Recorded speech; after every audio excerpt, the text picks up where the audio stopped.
Hi, Jed. Hi. Congrats sa 10 years, ma. Thank you. So, since napag-uusapan naman yung mga talent search, no?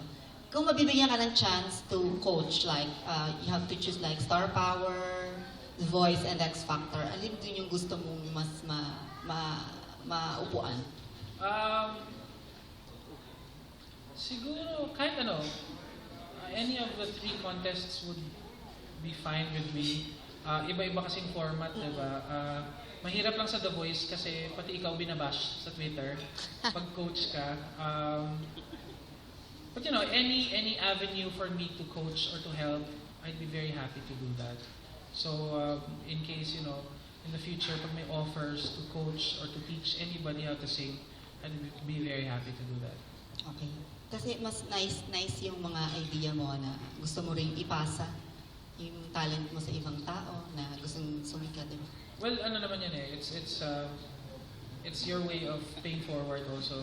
Kasi I'm sure ang daming mga performers, yung mga singers na gusto din tuparin kanilang mga pangarap, di ba?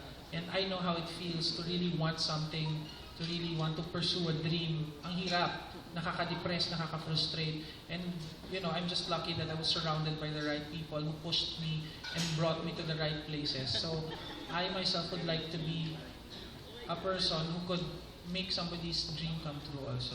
That's nice. Thank you. Tapos yung sa 10 years mo, meron ka pa bang mga gustong like dream duet or collaboration, dream stage to perform? Dream. I think I would like to make an album of all original duets with all the great singers in the country. Yun nga si Lani, Regine, Martin, Gary, Leah, even the icons like sina Basil, sina Dulce. Siguro I'd like to do a collaboration with all these artists before naman ako mawala sa industriya. Of course, we know that, you know, it's not a permanent thing.